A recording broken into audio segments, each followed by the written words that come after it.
世界各地的莲友们，大家好，南无阿弥陀佛。虽然呢，台湾现在疫情很严重，但是我们的心不能被它打败啊！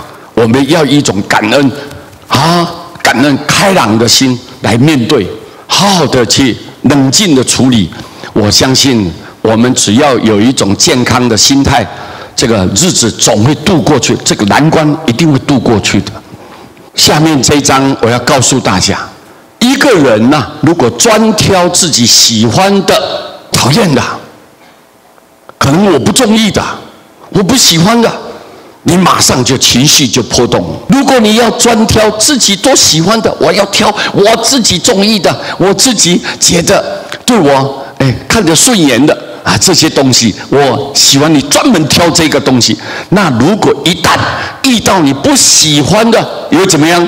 你就会感觉无法接受啊，就痛苦无穷啊！别把我接受了，这个人我不喜欢跟人在一起了，你知道吗？你的情绪啊，马上就愤怒，各位懊恼，就会痛恨。所以你看，如果你不喜欢的，你就会感觉无法接受。其实啊，实际上外境不可能永远给你提供快乐的，处处都要让你满意吗？每一样事情都让你欢喜的吗？没有，那叫什么世界？那只有极乐世界才有的，对不对？极乐世界才有，人世间你必定有你讨厌的，你喜欢的。你自己中意的，你自己可能你是非常厌恶的，这些世间就是无常，所以它不可能永远给你提供快乐，不可能处处都满意，处处都吉祥，处处都让你的心舒服，不可能的，世间是不可能的。那么我们要怎么办呢？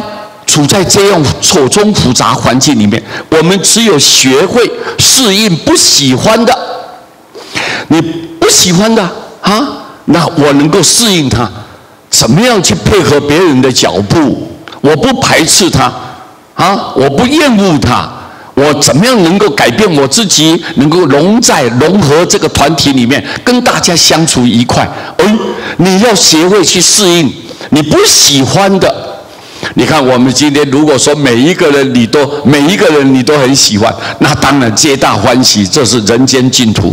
如果有10个人有5、6个人你喜欢的，有4个3个，你可能觉得你的姻缘看起来就是好像不舒服就对了，不是合理的你的心意。那这样你要调整你要调整，那这样这个团体才和谐，才不会去破坏，对不对所以很重要是你要去学会适应不喜欢的，那么才能让你的快乐永远的维持下去你的心才会永远保持那种开朗、欢喜、感恩的心，就自然就出来了，各位对不对所以这一点是我希望大家共同勉励我们活在这种错综复杂、变化多端、诡谲多变的错综复杂环境里面，你怎么样能够把它适应下来，而且快乐的过日子？那唯独只有你把不喜欢的，你能怎么样去调整？怎么样去适应它？